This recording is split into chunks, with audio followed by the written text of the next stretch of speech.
Saudi अरब में America और Ukraine के अफसरों के बीच चर्चा लंबी चली। हालांकि यूक्रेन के जिन इलाकों पर रूस का कब्जा है, उस इलाके को लेकर जेलेंस्की समझौता करने को तैयार नहीं।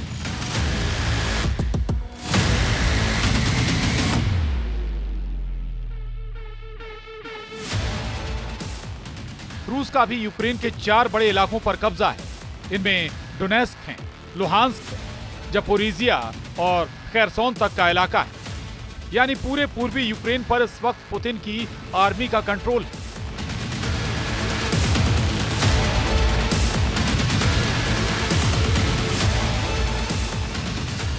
ये यूक्रेन का करीब 20% हिस्सा, जिसे पुतिन छोड़ने के लिए राजी नहीं होंगे।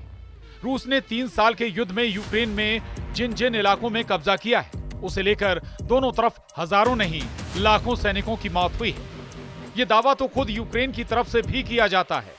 ऐसे में रूस को सीज फायर वाले चंगुल में फंसाकर जेलेंस्की क्या करना चाहते हैं, ये बात तो पुतिन भी बहुत अच्छी तरह समझते हैं। उधर संयुक्त राष्ट्र सुरक्षा परिषद की बैठक के दौरान काया कैलस ने रूस के खिलाफ मोर्चा संभाल लिया है। काया कैलस यूरोपीय संघ की विदेश नीति प्रमुख हैं और उन्होंने कहा है कि सीज फायर को लेकर पुतिन पर यकीन करना बहुत बड़ी गलती होगी।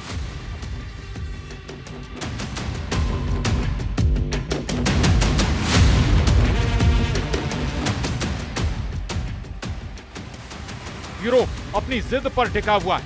वो जेलेंस्की को और ताकतवर बनाना चाहता है। मेलोनी से लेकर मैक्रों बता रहे हैं कि यूक्रेन को कैसे बचाया जाएगा और इसी ट्रैक पर चलते हुए रूस को कैसे यूरोप से भी दूर रखा जाएगा। इसीलिए मैक्रों ने वो परमाणु छतरी खोल दी है जो पूरे यूरोप को एटम बम वाले हमले से बचा सकती है। यूक्रेन भी, ब्रिटेन भी, इटली भी, जर्मनी भी, यूरोप का कोना कोना इस छतरी के नीचे आकर पुतिन के परमाणु गुस्से से बचना चाहता है।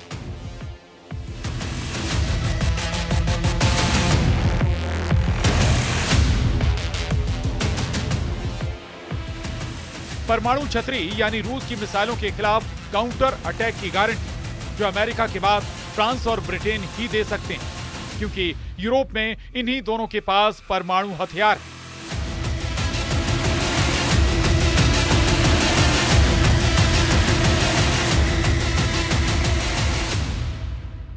पुतिन से लड़ने के लिए यूरोप तैयार हो रहा है। यूरोप कहें या फिर नेटो की वो फोर्स जो लगातार युद्धाभ्यास कर रही है। पुतिन से लड़ने के लिए जर्मनी भी बड़े फैसले कर रहा है।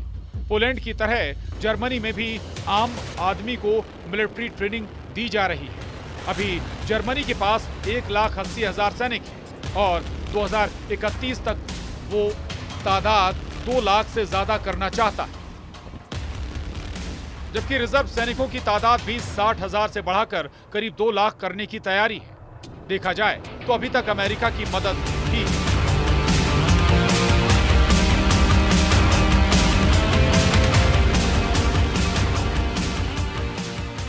जिसकी वजह से यूक्रेन की फौज ने वॉर जोन में पैर मजबूती से जमाए हुए हैं। नहीं तो डॉनबास तक पूरी तरह रूस के कब्जे में है। अमेरिका से मिले हाईमार्स रॉकेट से लेकर पैट्रियट मिसाइलें जिन्होंने रूस को कीव और खार्किव से दूर रखा है। वहीं एब्रम्स टैंक से लेकर F-16 फाइटर जेट भी अमेरिका के दखल पर यूक्रेन तक पहुंचे।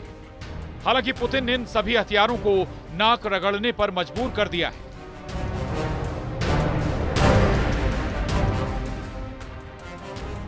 Bureau report, news 18।